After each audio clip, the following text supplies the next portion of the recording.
নেদারল্যান্ডসের অর্ডেনবার্গ সামরিক পুনর্বাসন কেন্দ্রে চিকিৎসাধীন আহত ইউক্রেনিয়ান সেনাদের সাথে দেখা করেছেন ইউক্রেনের প্রেসিডেন্ট ভলোদিমির জেলেনস্কি। নেদারল্যান্ডস সফরকালে বুধবার পুনর্বাসন কেন্দ্রটি পরিদর্শনে যান তিনি।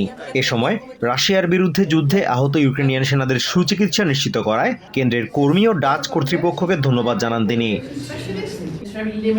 পুনর্বাসন কেন্দ্রটি রাশিয়ার আগ্রাসন শুরুর পর থেকে বহু ইউক্রেনিয়ানকে পুনর্বাসনে বিশেষায়িত ও দীর্ঘমেয়াদী সেবা দিয়ে আসছে।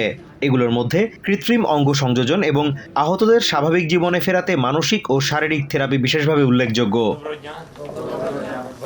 কেন্দ্রটি পরিদর্শনকালে জেলেনস্কি আহত সেনাদের সাথে কথা বলেন এবং যুদ্ধে বীরত্বের জন্য তাদের হাতে রাষ্ট্রীয় পুরস্কার তুলে দেন। পুরস্কারগুলোর মধ্যে ছিল ফর কারেজ এবং for military service to Ukraine পদক। সামাজিক মাধ্যমে এক পোস্টে জেলেনস্কি নিজেই বিষয়টি জানিয়েছেন।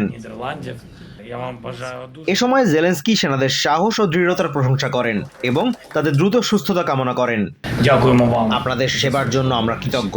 আপনারা আমাদের রাষ্ট্রকে রক্ষা করেছেন এবং এখনো রক্ষা করে চলেছেন। এর জন্য আপনাদের প্রতি আজীবন কৃতজ্ঞ থাকব। আমরা গর্বিত যে আমাদের এমন বীর, এমন যোদ্ধা আছে। নেদারল্যান্ডসের টিমের প্রতিও আমি কৃতজ্ঞ। এ সময় চিকিৎসকদের সাথেও কথা বলে তাদের কাজের বিষয়ে খোঁজ খবর নেন জেলেনস্কি। ইউক্রেনের পক্ষ থেকে তাদের প্রতি বিশেষভাবে কৃতজ্ঞতা প্রকাশ করতে ভোলেননি তিনি। এই পরিদর্শন শুধুমাত্র আনুষ্ঠানিকতায় সীমাবদ্ধ ছিল না। উপস্থিত সকলের সাথে হাসিমুখে গল্প করতেও দেখা যায় বিশ্বের অন্যতম বৃহত্তম সামরিক শক্তি রাশিয়ার বিরুদ্ধে যুদ্ধরত ইউক্রেনের প্রেসিডেন্টকে।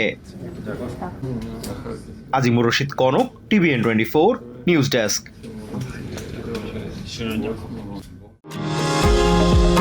নিউ ইয়র্ক থেকে সম্প্রচারিত TVN24 টেলিভিশন বিশ্বজুড়ে বাঙালির কণ্ঠস্বর।